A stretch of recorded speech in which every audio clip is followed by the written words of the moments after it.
വയനാട് ഉരുൾപൊട്ടൽ ദുരന്തത്തിന്റെ 9ാം നാളിലും കാണാതായവർക്ക് വേണ്ടിയുള്ള തെരച്ചിൽ തുടരുകയാണ്. മുണ്ടക്കൈ സൂചിപ്പാറയിലെ സൺറൈസ് വാലി, സൂചിപ്പാറ വെള്ളച്ചാട്ടം, കാന്തൻപാറ വെള്ളച്ചാട്ടം തുടങ്ങിയ സ്ഥലങ്ങളിൽ വ്യോമസേന ഹെലികോപ്റ്ററിൽ വിവിധ സേനാ വിഭാഗങ്ങൾ ഇന്നും പരിശോധന നടത്തും. കെടാവർ നായിയെക്കുടി ഉൾപ്പെടുത്തിയാണ് സൂചിപ്പാറ മുതലുള്ള 6 കിലോമീറ്റർ പരിധിയിൽ തെരച്ചിൽ നടത്തുക. പ്രദേശവാസികൾ നൽകുന്ന വിവരത്തിന്റെ അടിസ്ഥാനത്തിൽ കിണർ സ്ഥിതി ചെയ്തിരുന്ന സ്ഥലത്ത് ഉൾപ്പെടെ ആഴത്തിൽ പരിശോധിക്കും. 152 പേരെയാണ് ഇനി കണ്ടെത്താൻ ഉള്ളത്. പുനരധിവാസം ചർച്ച ചെയ്യാൻ സംസ്ഥാന മന്ത്രിസഭാ യോഗം ഇന്ന് ചേരുന്നുണ്ട്. പൊതുമരാമത്ത് വകുപ്പിന്റെ ഒഴിഞ്ഞുകിടക്കുന്ന ക്വാർട്ടേഴ്സിലേക്ക് ക്യാമ്പിൽ ഉള്ളവരെ മാറ്റാനാണ് നിലവിലെ തീരുമാനം. വാർത്തയുടെ വിശദാംശങ്ങളുമായി ആദ്യം ചേരുന്നത് MG മിഥുൻ ആണ്. മിഥുൻ, 152 പേരെ കണ്ടെത്താനുണ്ട് എന്നതാണ് ഔദ്യോഗികമായ വിവരം.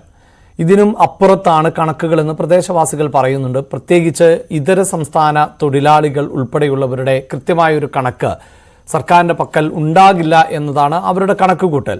അതെന്തും ആയിക്കൊള്ളട്ടെ, പക്ഷെ 152 എന്ന സംഖ്യ കുറയുന്നില്ല. അത് ഔദ്യോഗികമായ കണക്കാണ്.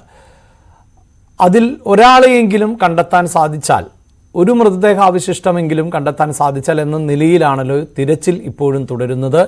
ഏതൊക്കെ മേഖലകൾ കേന്ദ്രീകരിച്ചുകൊണ്ടാണ് തിരച്ചിൽ? എന്താണ് വിവരങ്ങൾ?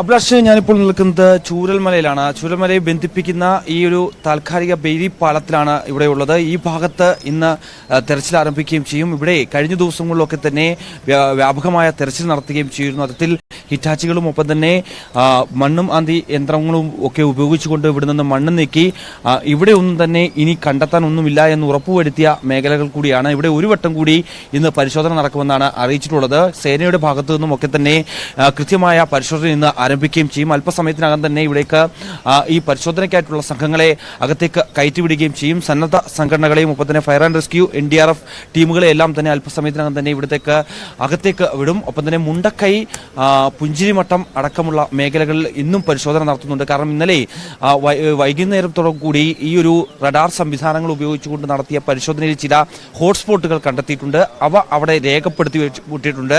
വൈകിട്ടോടുകൂടി ഈ ഒരു നേരം കൂടിയാണ് ഇന്നലെ അവിടുത്തെ തെരച്ചിൽ പൂർത്തിയാക്കി സംഘം മടങ്ങുകയും ചെയ്ത് ഇന്ന് ആ മേഖലകളിൽ ഏകദേശം 10ഓളം മേഖലകളിൽ ആണ് ഈ ഒരു ഹോട്ട്സ്പോട്ടായി തരംതിരിച്ചു വെച്ചിരിക്കുന്നത്. ആ ഭാഗത്ത് ഈ ഹിറ്റാച്ചികൾ ഉപയോഗിച്ചുകൊണ്ട്, മണ്ണുമാന്തി യന്ത്രങ്ങൾ ഉപയോഗിച്ചുകൊണ്ട് അവിടെ ഈ മണ്ണും നീക്കം ചെയ്തുകൊണ്ട് അവിടെ ഏതെങ്കിലും തരത്തിൽ എന്തെങ്കിലും കണ്ടെത്താനാകുമോ എന്നുള്ളൊരു തെരച്ചിൽ കൂടിയാണ് ഇന്ന് നടക്കുന്നത്. ഒപ്പം തന്നെ 6 സെക്ടർ കേന്ദ്രീകരിച്ചാണ് ഇന്നത്തെ പരിശോധന ഒരു പ്ലാൻ തയ്യാറാക്കിയിട്ടുള്ളത്. കൂടാതെ തന്നെ ഹെലികോപ്റ്റർ മാർഗം ഈ സൂചിപ്പാറ വെള്ളച്ചാട്ടത്തിന് കീഴിൽ നിന്ന് അവിടെ നിന്ന് ഏകദേശം പോത്തുകല്ല് വരെയുള്ള ഭാഗങ്ങളിലേക്കും ഒപ്പം തന്നെ അവിടെ നിന്ന് തിരിച്ച് ഈ മറുഭാഗത്തേക്കും ഒക്കെ തന്നെ ഇന്നലെയും തെരച്ചിൽ നടത്തിയിരുന്നു. ഇന്നലെ 4 കിലോമീറ്റർ ദൂരത്തോളം ഈ ഒരു വിദഗ്ധ സംഘം, 12 പേരടങ്ങിയ വിദഗ്ധ സംഘം അവിടെ ഈ സൺറൈസ് വാലി അടക്കമുള്ള മേഖലകളിൽ തെരച്ചിൽ നടത്തിയിരുന്നു. പക്ഷേ അവിടെ നിന്നും തന്നെ കണ്ടെത്താൻ സാധിക്കുകയും ചെയ്യില്ലായിരുന്നു. ഇന്ന് അവിടെ കൂടുതൽ വിപുലമായ പരിശോധനകൾ നടക്കും. 6 കിലോമീറ്റർ ദൂരത്തോളം ഈ ഒരു പരിശോധന വ്യാപിപ്പിക്കാനുള്ളൊരു തീരുമാനത്തിലേക്ക് കൂടിയാണ് കടക്കുന്നത്. ആ വിദഗ്ധ സംഘത്തിൽ 6 പേരടങ്ങിയ സേനാ വിഭാഗങ്ങളുണ്ട്. ഒപ്പം തന്നെ വിദഗ്ധ പരിശീലനം നേടിയിട്ടുള്ള 2 ഫോറസ്റ്റ് ഉദ്യോഗസ്ഥരുണ്ട്. അങ്ങനെയുള്ള 2 ടീമുകളാണ് ഈ ഒരു പരിശോധനയ്ക്കായി അവിടേക്ക് പോയിട്ടുള്ളത്. നേരത്തെ ഒന്നും തന്നെ അവിടെ ആർക്കും എത്തിപ്പെടാൻ പറ്റാത്ത ഒരു സ്ഥിതിവിശേഷം ഉണ്ടായിരുന്നു. കാരണം പൂർണ്ണമായും അവിടെ മണ്ണും എടുത്ത് ഈ വെള്ളം പൂർണ്ണമായും അവിടെ കെട്ടിക്കിടക്കുന്ന സാഹചര്യം. അതുകൊണ്ട് തന്നെ മനുഷ്യർക്കൊന്നും തന്നെ അവിടേക്ക് എത്താൻ പറ്റാത്ത ഒറ്റപ്പെട്ട സ്ഥലമായി മാറിയിട്ടുള്ള പ്രദേശങ്ങൾ കൂടിയാണ്. അതുകൊണ്ട് തന്നെയാണ് അത്തരത്തിൽ മൈന്യൂട്ടായിട്ടുള്ള ഇടങ്ങളിൽ കൂടി ഈ ഒരു പരിശോധന വ്യാപിക്കാനുള്ള ഒരു നീക്കത്തിലേക്ക് ഇപ്പോൾ കടക്കുന്നത്. ഇന്ന് സംബന്ധിച്ച് 9ാം ദിനമാണ്, നിർണായകമായ ദിനമാണ്. ഒപ്പം തന്നെ ഈ സേനാ വിഭാഗങ്ങളുടെ മേധാവികൾ ഉൾപ്പെടെ എത്തി അവർ നേതൃത്വം നൽകിയാണ് ഇന്നത്തെ പരിശോധനയ്ക്ക് നേതൃത്വം നൽകുകയും ചെയ്തത്. രാവിലെ മുതൽ ആരംഭിക്കുകയും ചെയ്യും. NDRFന്റെ അടക്കം സേനാവിഭാഗങ്ങളുടെ അടക്കമുള്ള മേധാവികൾ ഇന്ന് ഈ ഒരു പ്രദേശത്തെത്തും. കഴിഞ്ഞ ദിവസം മന്ത്രിതല ഉപസമിതി നടത്തിയ ചർച്ചയിൽ ഇനി ഏത് തരത്തിലാണ്, ഇനി അങ്ങോട്ടുള്ള ദിവസങ്ങളിൽ ഏത് തരത്തിലാണ് ഈ ഒരു പരിശോധന നടത്തേണ്ടത്, അതുമായി ബന്ധപ്പെട്ട് കൃത്യമായ പ്ലാനിംഗ് തയ്യാറാക്കിയിട്ടുണ്ട്. അതാണ് ഓരോ റീജിയൻ കേന്ദ്രീകരിച്ചിട്ട് ഓരോ മൈന്യൂട്ട് പ്രദേശങ്ങൾ കേന്ദ്രീകരിച്ച് ഒപ്പം തന്നെ ഈ പ്രദേശവാസികളെ, അതായത് നിലവിൽ കഴിഞ്ഞ ദിവസം മുതൽ തന്നെ ഈ സമീപ പ്രദേശങ്ങളിലുള്ള ആ സമയത്ത് ഈ ഉരുൾപൊട്ടൽ സമീപത്ത് ഉണ്ടായിരുന്ന ആ പ്രദേശങ്ങളിൽ ഉണ്ടായിരുന്ന ആളുകളെയൊക്കെ ഇവിടുന്ന് ഒഴിപ്പിച്ചിട്ടുള്ള ആൾക്കാർ, ആ സമയത്ത് രക്ഷപ്പെട്ടിട്ടുള്ള ആളുകളൊക്കെ ക്യാമ്പിലും ഒപ്പം തന്നെ ആശുപത്രിയിലും ഒക്കെയായി നിരവധി പേർ കഴിയുന്നുണ്ടായിരുന്നു. ഈ ക്യാമ്പിൽ കഴിയുന്ന ആളുകളൊക്കെ ഈ പ്രദേശത്തേക്ക് കഴിഞ്ഞ ദിവസം എത്തിയിരുന്നു. അവരുടെ വീടുകൾ കാണാനും ഒപ്പം തന്നെ ഈ പ്രദേശങ്ങൾ കാണാനും ഒക്കെയായി അവർ ഇവിടേക്ക് എത്തിയിരുന്നു. അവർ പറയുന്ന സൂചനകൾ അനുസരിച്ച് എവിടെയൊക്കെയാണ് ഈ വീടുകൾ ഉണ്ടായിരുന്നത്, എത്രത്തോളം ആളുകൾ ഈ പ്രദേശത്ത് താമസിച്ചിരുന്നു എന്നടക്കമുള്ള കൃത്യമായ വിവരം അവരിൽ നിന്ന് തരുന്നുണ്ട്. അവർ കാണിച്ചു കൊടുക്കുന്ന പ്രദേശങ്ങളിൽ കൂടി ഇന്ന് പരിശോധന നടക്കുമെന്നാണ് നമുക്ക് മനസ്സിലാക്കാൻ സാധിക്കുന്നത്. കൂടാതെ തന്നെ നേരത്തെ തുടക്കം മുതൽ തന്നെ അഭിലാഷ് സൂചിപ്പിച്ചപ്പോൾ തന്നെ 152 പേരെയാണ് ഇനി കണ്ടെത്താനുള്ളത് എന്നാണ് സർക്കാരിൻ്റെ ഒരു കണക്ക്. അത് മുന്നിൽ കണ്ടുകൊണ്ട് തന്നെയാണ് മുന്നോട്ട് പോകുന്നത്. കഴിഞ്ഞ ദിവസം 180 പേരെ കാണാനുണ്ട് എന്നാണ് അറിയിച്ചിരുന്നുവെങ്കിൽ തന്നെ പിന്നീട് അത് 152 കുറയുകയും ചെയ്തിട്ടുണ്ടായിരുന്നു. പക്ഷേ ഇതര സംസ്ഥാന തൊഴിലാളികളുടെ ഒക്കെ ഒരു കൃത്യമായ കണക്ക് സർക്കാരിൻ്റെ പക്കലില്ല. കാരണം ഈ ഒരു എസ്റ്റേറ്റ് ലയങ്ങളിലും ഒപ്പം തന്നെ ഇവിടെ നിരവധി റിസോർട്ടുകൾ ഉണ്ടായിരുന്നു. ഇവിടെയൊക്കെ ജോലിക്കായി എത്തിയത് നിരവധി ഇതര സംസ്ഥാന തൊഴിലാളികൾ ഉണ്ടായിരുന്നു. കൂടാതെ തന്നെ ഈ പ്രദേശവാസികൾ തന്നെ ഇതിലും കൂടുതലുണ്ട് എന്നാണ് അവർ പറയുകയും ചെയ്യുന്നത്. അത്തരത്തിൽ ഏകദേശം ഒരു 300 മുകളിലേക്ക് ഒരു അനൗദ്യോഗിക കണക്കുകൾ അവർ പറയുമ്പോൾ തന്നെ നമുക്ക് ഞെട്ടലുളവാക്കുന്ന ഒരു കാര്യം തന്നെയാണ്. അത്തരത്തിലുള്ള കാര്യങ്ങൾ തന്നെയാണ് അവർ പങ്കുവയ്ക്കുകയും ചെയ്യുന്നത്. കാരണം 300 മുകളിലേക്ക് ആളുകളെ ഇനിയും കാണാനുണ്ട് എന്നുള്ള തരത്തിലുള്ള ഒരു പ്രതികരണമാണ് അവരുടെ ഭാഗത്തു നിന്നും ഉണ്ടാകുന്നത്. അതുകൊണ്ട് തന്നെ തെരച്ചിൽ കൂടുതൽ ഊർജ്ജസ്വലമാക്കണം. ഇപ്പോൾ നിലവിൽ കഴിഞ്ഞ ദിവസങ്ങളിലെല്ലാം തന്നെ വിധമായിട്ടുള്ള എല്ലാ സംവിധാനങ്ങളും ഉപയോഗിച്ചുകൊണ്ട് തന്നെയാണ് ഇവിടെ തെരച്ചിൽ ഏകോപിപ്പിക്കുകയും ചെയ്തത്. അതേ രീതിയിൽ തന്നെ ഇന്നും തുടരുന്നുണ്ട്. സേനാവിഭാഗങ്ങളുടെ സഹായമുണ്ട്. ഒപ്പം തന്നെ നേവി സംഘങ്ങൾ ഇന്നും ഇവിടെ പരിശോധന നടത്താനായി എത്തുമെന്നാണ് അറിയിച്ചിട്ടുള്ളത്. കാരണം മുകളിൽ ഞാൻ നേരത്തെ സൂചിപ്പിച്ചതുപോലെ തന്നെ ഈ തോട്ടം മേഖലയാണ്. തോട്ടം മേഖലകളുടെ ഈ തേയിലത്തോട്ടങ്ങളുടെ ഭാഗങ്ങളിൽ പല ഈ അട്ടമല പോകുന്ന ഭാഗത്തേക്കൊക്കെ തന്നെ മണ്ണ് കൂടുതൽ അടിഞ്ഞു കൂടി കിടപ്പുണ്ട്. ആ ഭാഗങ്ങളിൽ വലിയ രീതിയിൽ പരിശോധന നടത്തിയിട്ടില്ല. അവിടേക്ക് ഇന്ന് ഈ സംഘം പോയി പരിശോധന നടത്തുകയും ചെയ്യും. അത്തരത്തിൽ കൃത്യമായ മേഖലകൾ തിരിച്ച് ഇതുവരെയും പരിശോധനകൾ നടത്താത്ത ചില പ്രദേശങ്ങളുണ്ട്. ആ മേഖലകൾ തിരിച്ച് പരിശോധന നടത്താനാണ് ഇന്നത്തെ നീക്കമെന്നാണ് മനസ്സിലാക്കാൻ സാധിക്കുന്നത്. അങ്ങനെ ഒരു കൃത്യമായ പ്ലാൻ തയ്യാറാക്കുകയും ചെയ്തിട്ടുണ്ട്. എന്തായാലും തെരച്ചിലിന് വിവിധ സേനാ വിഭാഗങ്ങളെ കാര്യക്ഷമമായി പ്രയോജനപ്പെടുത്തുന്നുണ്ട്. അതോടൊപ്പം തന്നെ ആയിരുന്നല്ലോ ഈ വോളണ്ടിയർമാർ എന്നുള്ളത് വിവിധ രാഷ്ട്രീയ പാർട്ടികളുടെ, സന്നദ്ധ സംഘടനകളുടെ, യുവജന പ്രസ്ഥാനങ്ങളുടെ ഒക്കെ പ്രതിനിധികൾ, സംഘങ്ങൾ കഴിഞ്ഞ ദിവസങ്ങളിലൊക്കെ അവിടേക്ക് എത്തിയിരുന്നു. പക്ഷേ അതിനിടെ ക്യാമ്പുകളിൽ കഴിയുന്നവർ ചില പരാതികളൊക്കെ പറഞ്ഞിരുന്നു. അവിടെ മോഷണം നടക്കുന്നുണ്ട്, അടച്ചിട്ട റൂമുകൾ, അതായത് വലിയ തോതിൽ ഈ പ്രളയം ബാധിക്കാത്ത വീടുകൾ ഉൾപ്പെടെയൊക്കെ കുത്തി തുറന്ന് മോഷണം നടത്തുന്നു എന്നൊക്കെ. അതിനുശേഷമാണ് എന്ന് തോന്നുന്നു കർശനമായ നിയന്ത്രണം ഏർപ്പെടുത്തി സംഘങ്ങളെ കൃത്യമായി പരിശോധിച്ച് അതിനൊരു ലീഡർ ഉണ്ടാകണമെന്ന നിർദ്ദേശം നൽകുന്നു. അങ്ങനെ ലിമിറ്റഡ് ആയ ആളുകളെ മാത്രമാണ് ഈ പ്രവേശിപ്പിക്കുന്നത് എന്നുള്ളതായിരുന്നു ലഭിച്ചിരുന്ന വിവരം. അതിപ്പോഴും അങ്ങനെ തന്നെയാണോ? ഈ എത്രത്തോളം ആളുകളെ, വോളണ്ടിയർമാരെ അകത്തേക്ക് ഇപ്പോൾ മിഥുൻ നിൽക്കുന്നത് ആ ബെയിലി പാലത്തിലാണല്ലോ, അവിടെ നിന്ന് ആണല്ലോ കടന്നു പോകേണ്ടത്, അവിടെ നിന്ന് പ്രവേശിപ്പിക്കുന്നതിനുള്ള നിയന്ത്രണങ്ങൾ എപ്രകാരമാണ്?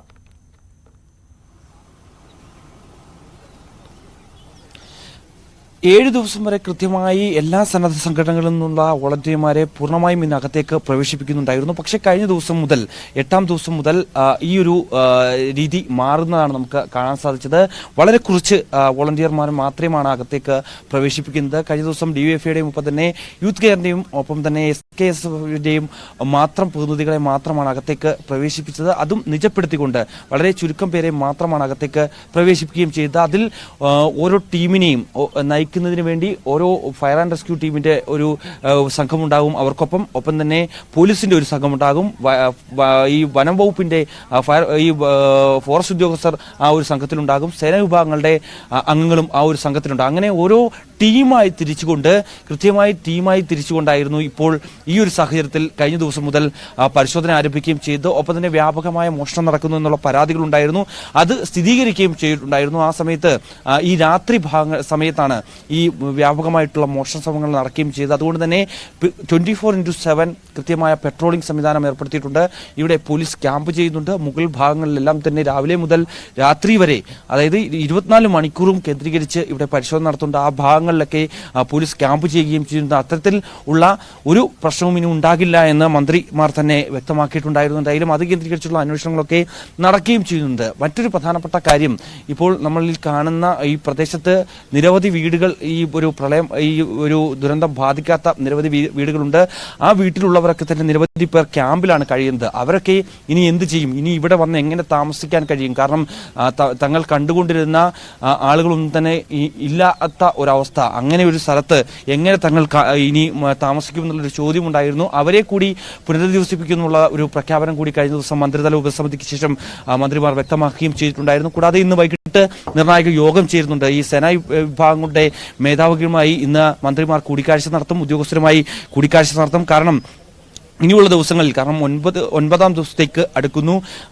ഈ കഴിഞ്ഞ ദിവസം മാത്രം 2 പേരുടെ ശരീരഭാഗങ്ങളാണ് ലഭിച്ചത്. അത് ചാലിയാർപുഴയിൽ നിന്ന് മാത്രമാണ്. ഇന്ന് ഇവിടെ ഈ ഭാഗങ്ങളിലൊക്കെ നടത്തിയ തെരച്ചിലിൽ യാതൊരുവിധ തുമ്പോ അല്ലെങ്കിൽ മറ്റു മൃതദേഹങ്ങളോ അല്ലെങ്കിൽ ശരീരഭാഗങ്ങളോ ഒന്നും തന്നെ കഴിഞ്ഞ ദിവസങ്ങളിൽ കണ്ടെത്താൻ സാധിച്ചില്ലായിരുന്നു. മുണ്ടക്കൈയാകട്ടെ അല്ലെങ്കിൽ പുഞ്ചിരിമറ്റത്താകട്ടെ അല്ലെങ്കിൽ ചൂരൽമലയിലാകട്ടെ അതല്ല അട്ടമലയിലാകട്ടെ ഈ പ്രദേശങ്ങളിലൊക്കെ വ്യാപക തെരച്ചിൽ നടത്തിയിട്ട് പോലും അവിടെ നിന്നും തന്നെ ഈ മൃതദേഹങ്ങളോ അല്ലെങ്കിൽ ശരീരഭാഗങ്ങളോ ഒന്നും കണ്ടെത്താൻ സാധിക്കുകയും ചെയ്യില്ലായിരുന്നു. അതുകൊണ്ട് തന്നെയാണ് ചാലിയാർ പുഴയിൽ കേന്ദ്രീകരിച്ച് ഈ സൂചിപ്പാറ കേന്ദ്രീകരിച്ച് ആ വെള്ളച്ചാട്ടത്തിന് കീഴിലും പോത്തുകലിന്റെ ഭാഗത്തുമൊക്കെയായി ഹെലികോപ്റ്റർ ഉപയോഗിച്ചുകൊണ്ടുള്ള ഒരു പരിശോധന നടത്തണമെന്നുള്ളൊരു നിർദ്ദേശം എത്തിയത്. കാരണം ഒരു 18 പേരടങ്ങിയ സംഘം ഈ ഒരു സൂചിപ്പാറയ്ക്ക് നിന്ന് ഈ മറുവശത്തേക്ക് പോകുന്ന ഭാഗത്ത് നിന്ന് 2 മൃതദേഹങ്ങൾ കണ്ടെത്തിയിരുന്നു. വളരെ ദുർഘടം പിടിച്ച ഒരു സ്ഥലമാണ്. അവിടേക്ക് ആർക്കും എത്തിപ്പെടാൻ സാധിക്കില്ല.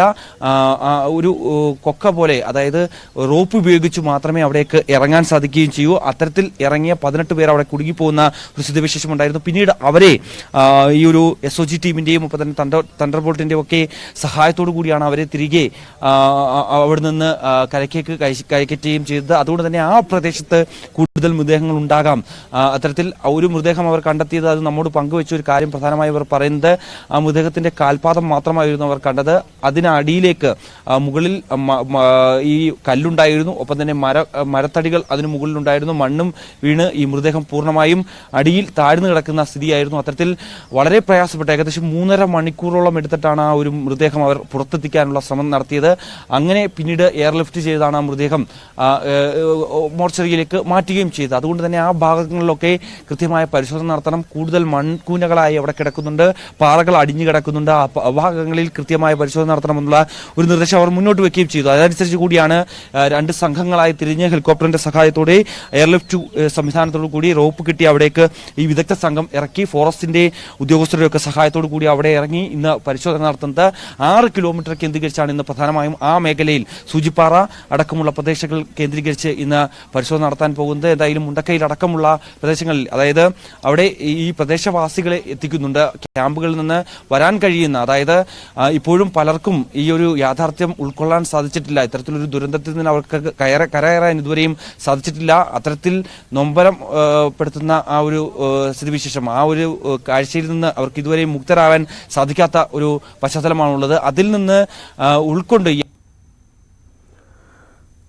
വയനാട്ടിലെ ദുരന്ത ഭൂമിയിൽ 9ാം ദിവസത്തെ തെരച്ചിൽ തുടർന്നുകൊണ്ടേയിരിക്കുകയാണ്. അവിടെ ഇന്ന് കൂടുതൽ സേനാ വിഭാഗങ്ങളുടെ കൂടി സേവനം പ്രയോജനപ്പെടുത്തുവാനുള്ള നീക്കം ആണ് നടത്തുന്നത്. പ്രത്യേകിച്ച് ഹെലികോപ്റ്ററുകളുടെ സഹായത്തോടെ എയർലിഫ്റ്റിംഗ് നടത്തിയാണ് ചില പ്രദേശങ്ങളിൽ എങ്കിലും, അതായത് ചൂരൽമലയിലെ തന്നെ ഉൾക്കാടുകളുടേതിന് സമാനമാകുന്ന പ്രദേശം, അല്ലെങ്കിൽ കൂടുതൽ ആളുകൾക്ക് പ്രവേശിക്കാൻ പറ്റാത്ത, കാൽനടയായി എത്താൻ പറ്റാത്ത മേഖലകളിലേക്കൊക്കെ എയർലിഫ്റ്റിംഗ് നടത്തി സേനാംഗങ്ങളെയൊക്കെ ഉപയോഗിച്ചുകൊണ്ടുള്ള ഒരു തെരച്ചിലിനാണ് ഇന്ന് നേതൃത്വം നൽകുക. ഈ തെരച്ചിൽ എന്തായാലും തുടരുക എന്നത് തന്നെയാണ് ഇപ്പോഴും ലക്ഷ്യം ഇടുന്നത്. പക്ഷേ അത് എത്ര ദിവസം തുടരാൻ സാധിക്കും എന്നതിലൊക്കെ അവ്യക്തതയുണ്ട്.